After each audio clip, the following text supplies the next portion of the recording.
So now we just have to see if switching it out fixes the problem. Our names are Mike and Heather. We're traveling the US in our van Appa on a mission to visit all 50 states. Subscribe and join us as we try to figure out this whole van life thing. Thanks for watching. 17 hours and 59 minutes to go.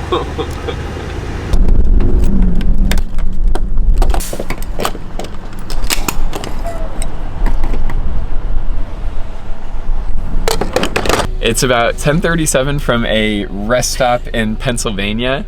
It is snowing really intensely. We actually drove through 45 minutes worth of sort of whiteout conditions. I think the snowstorm is supposed to kind of let up around 1 o'clock in the morning. It's 10:38 now, so we probably will take a couple hour nap. And then once it gets a little bit later, we'll actually wake up and try this again. But there's actually a few other cars in this rest stop with us because the roads are just really bad right now. So we got a late start heading down to Florida today, which is why it's kind of later in the day. So by resting for a couple hours, it's really just gonna help us rejuvenate and get ready for the long drive ahead of us.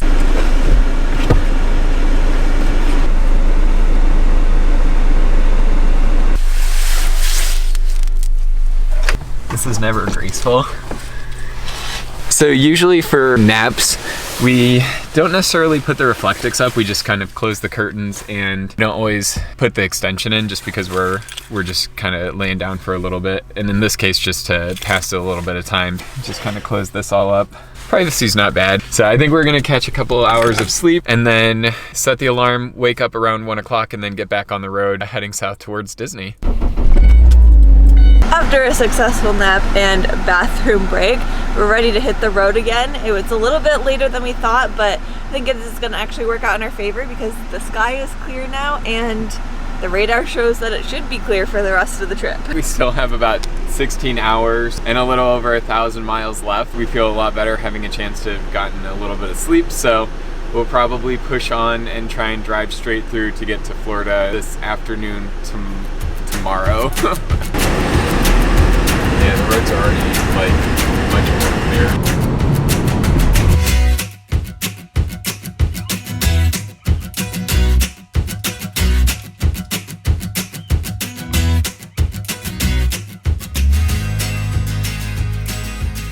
It is the following morning. We actually drove all through the night from when we picked back up around 1:30, 2 o'clock. We got out of the colder weather and the snow, and now we are moving down south. We're in North Carolina now, and the grass is green. Well, not completely green. It's greenish, but we can see the grass, and that's a plus. We still have 9 hours and 14 minutes to go, but we're under 10 hours, as Heather very excitedly exclaimed a little bit ago. We tend to switch every couple of hours, so right now we're on a 4-hour schedule of I drive 4 hours, then Mike does, and then the other one gets the rest while the other one's driving.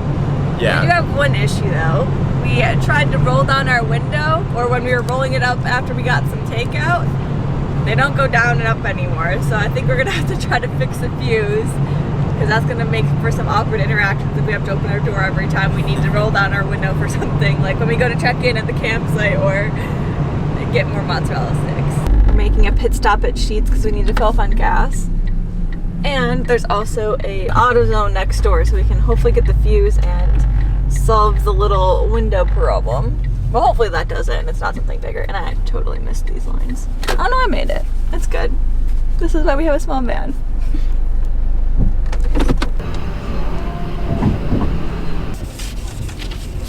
So that kind of worked out pretty well. There's actually an AutoZone in the same sort of plaza as the gas station. We're just gonna pull out the manual. We think it's a fuse, but we need to check what the location would be for the fuse and if we need anything special for it. Front power windows is fuse relay location 166 and the fuse amp rating is 25A. Nick, take a picture of that because we were definitely gonna forget that. So we got the fuse that we needed, so now we just have to see if switching it out fixes the problem. And this has the relay info in there. And now we just have to find where it goes somewhere in there. 166 is underneath this bigger section there, so I think that's it. So this is the old one. And these are, hopefully they're new correct ones. All right, see if that works. All right, so we're looking for this to go up and down. Yay, we did it something right. I was really hoping that that's all it was, but I'm very thrilled that that's all it was too. All right, let's go. Just kidding, I'm totally making Mike drive now because my 4.5-hour shift is over. All right, I'm saving these for the next time that breaks. Until next time. All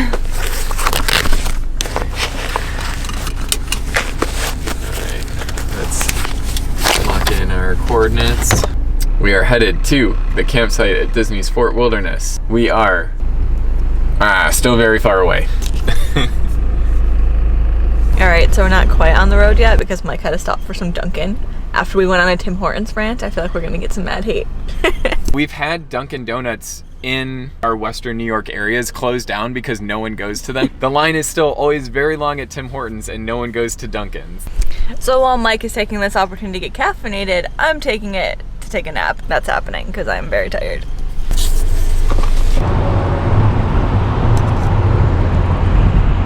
We're at a rest stop and it's already begun.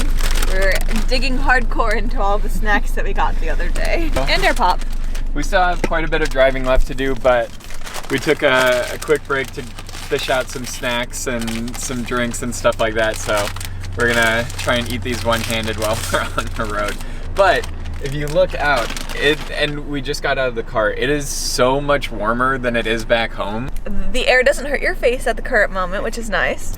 Yeah, when we were filling up gas the other day, last night actually, I guess, it was brutal, and now it's almost warm enough to take off the sweatshirt. So this is what we were looking forward to, and I'm happy that things are warming up nicely. It's crazy how you can just drive a few hours in a certain direction and be in a totally different climate. And as we're pulling out of the rest stop, we have some palm trees, so that's exciting. What state are we even in? South Carolina. Okay, that was my guess, but I've been asleep, so. I know, I'm putting on the seatbelt.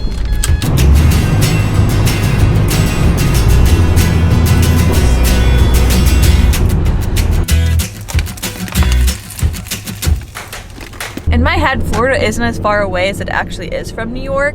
So every time we're like, oh yeah, we're gonna go to Florida or whatever, it's always shocking to me how long it actually takes to get there. But we're at 4 hours and 45 minutes now, so hopefully we can beat the clock a little bit.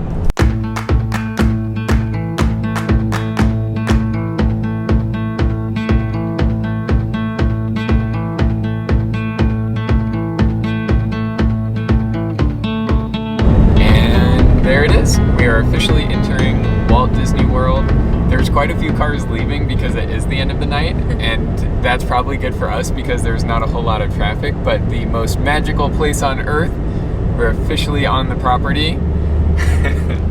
It's been a crazy adventure to get over here. Yeah, I've been exhausted this whole time, but now I'm feeling my energy perk back up after seeing that, so I'm excited. I think we were supposed to go straight there.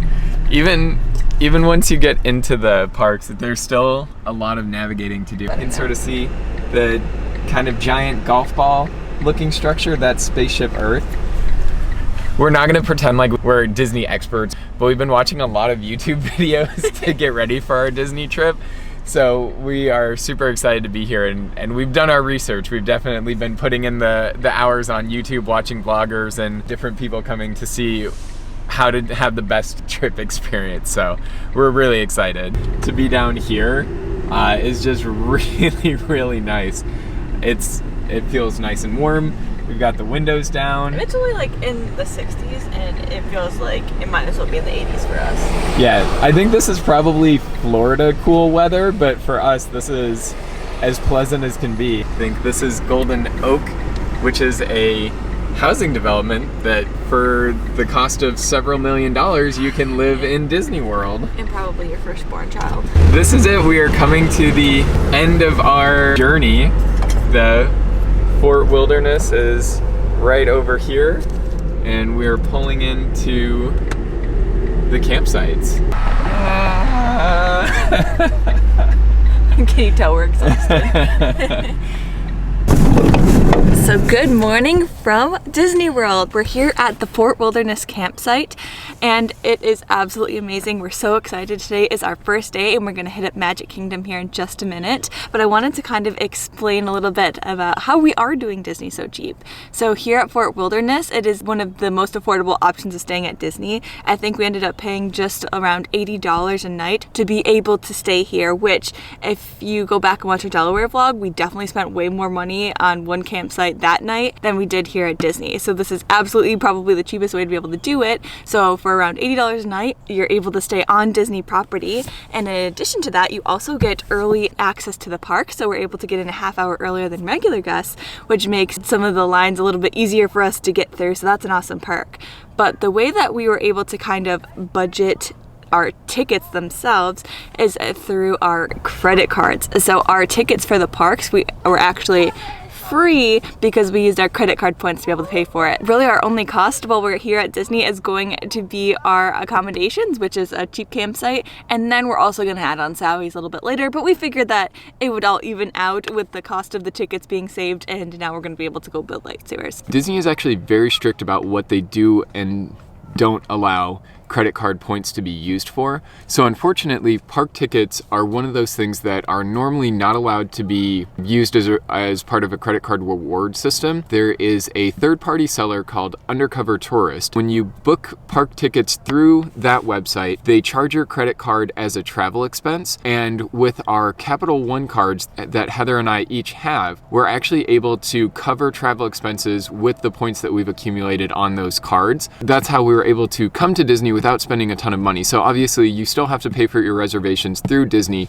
but when you are booking your tickets, there's some workarounds if you have a Capital One card that allow you to use some of your accumulated points in order to make that cost a little bit less. But it's not something that every credit card can do, so that is something to keep in mind. This is our campsite. It actually has been really nice. You get a picnic table with a barbecue. We're actually in the tent sites, so it has a nice gravel tenting area. We've seen some RVs actually come in and park here, but we decided to just sort of stay on the pavement, which is nice.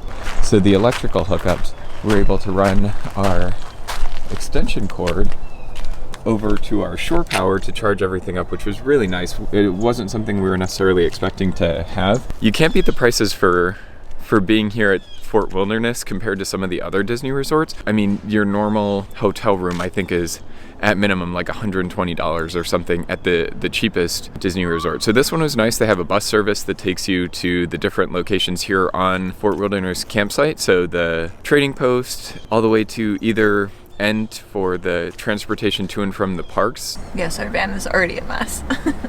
And with that, we are actually going to head to Magic Kingdom, so we're so excited about that. We're very happy to be here, and we'll see you all in Magic Kingdom. I'm living